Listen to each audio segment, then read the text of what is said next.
Today's lunch special is going to be a Jain Biryani. I'm going to show you my version of how I prepared it. Some beans, a handful of beans, about half a cup of peas. This is just a small bell pepper which is just cubed. This is about 1 full cup of cauliflower which are removed as florets, and these are just bite-sized pieces. Along with this, I've taken 1 tomato.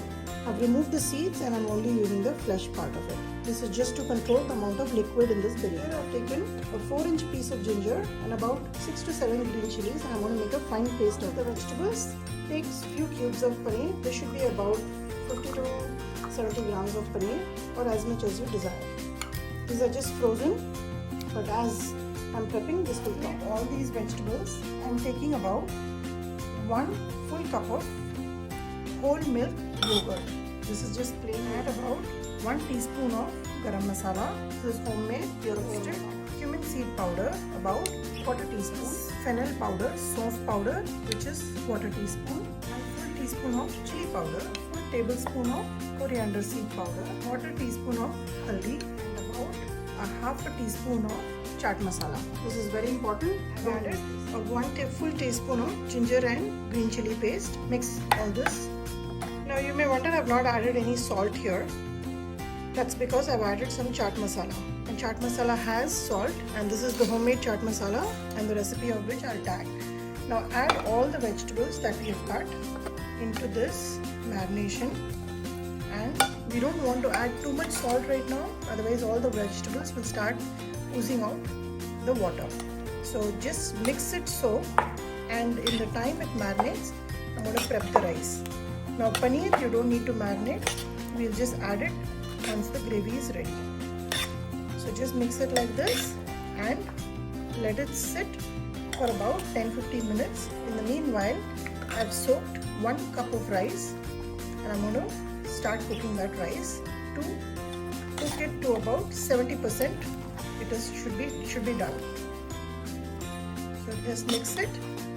I have 1 cup of rice, and I had washed it and soaked it for about 10 minutes. In the time, I cut the vegetables and I've done the vegetable marination. Now I've turned on the gas. I've added 4 cloves. This is 2-inch piece of cinnamon stick, 1 star anise, and along with that 1 bay leaf. And with this, I will also add 1 full teaspoon of salt. Along with this, break open the tip of the cardamom so it will ooze out its flavors, and let it all come to a rolling boil. And we need to cook this rice till it's about 70% down. The rice has been boiling for about 7 minutes now, and I want you to take a close look here on the texture. It is about 50% done right now.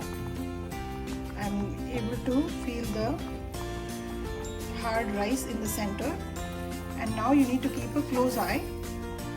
And once you have the rice wherein you're able to just break it with your nail, you need to immediately stop it. Don't let it become too soft, otherwise it will become a very gooey biryani. Rice is almost done. I'm going to turn off the gas and strain this rice in a colander. Take a nice heavy bottom kadai, and in this I've added 2 tablespoons of oil and 1 tablespoon of ghee. Now before even this ghee and oil start to heat up, I'm going to add these tadka ingredients. There's 1 bay leaf, 2-inch piece of cinnamon stick, 1 green cardamom, 1 black cardamom, 1 star anise, 1 bay leaf, some some cumin seeds, and some cashew nuts. Add all of them and let it gently start roasting as the oil is heating up. Once all the spices have roasted, now I'm going to add these marinated vegetables to the kadai here. Now do it slowly. Make sure the heat is always on a medium-low, because we don't want to curdle the yogurt. Just add it in here.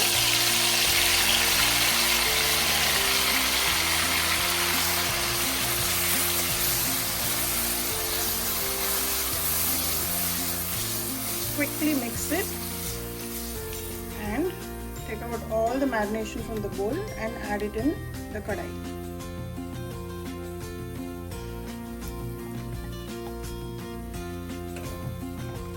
Now this is a Jain version of biryani that I'm preparing today, and this is very flavorful. There is no onion, no garlic in this recipe.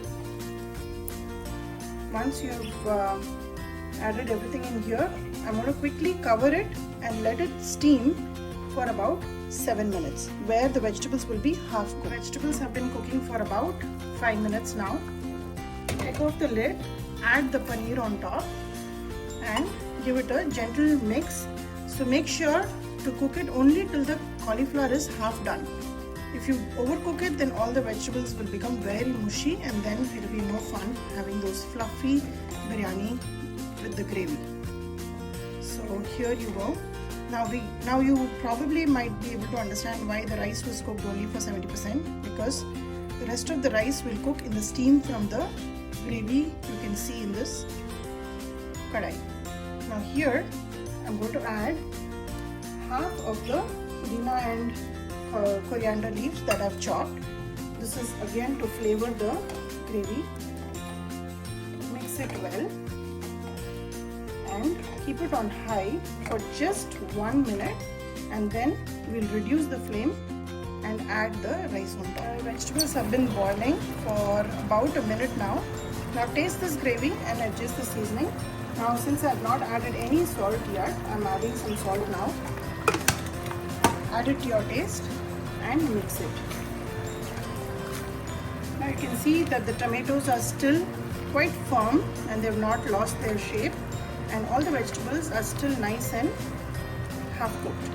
Now what I'm going to do is remove half of the gravy in a bowl first. Layer up this biryani now. Now the rice is cooked to 70%. So add a little bit of rice and spread it around. And this is good quality long grain basmati rice, and add the rest of the gravy on top like so. And cover it with rice.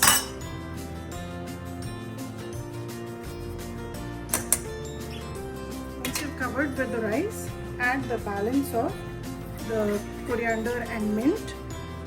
Along with that, just a sprinkle of garam masala that will really add flavor to the rice. And now aluminium foil, cover the top and place the lid back so it will steam and create a nice vacuum inside for the rice to completely cook and bloom. It will also absorb all the flavors of the masala, and this biryani will be ready to serve. Give it about 10 minutes on a very low flame. It's been about 10 minutes since the biryani has been on dum, and it's completely done now. Turn off the gas and don't open it right away. Leave it in this kadai. In fact, move it off the stove so that the heat from the stove top doesn't burn it at the bottom. Let it sit for about 15-20 minutes and then I'll open it and show it to you. Time for the big reveal. Take off the lid, slowly but carefully take off the aluminium foil, and you can see, oh my god, this is so flavorful, very strong aroma of all the garam masalas that we have added. So now slowly with a flat ladle, just release from the side and just fluff it up, and you can see how nicely this biryani has turned up. It is not burnt at the bottom and it is nice and fluffy. So just mix it a little bit and then keep it covered till you're ready to serve it. The tomatoes are still intact and this is come out really well. I'm going to give it a taste test and I'm going to tell you how it was. Here is the Jain Biryani. Give this recipe a try, like and subscribe my channel, and let me know how this recipe turned out for you. I'm very excited. Let me know how excited you were when you revealed your biryani.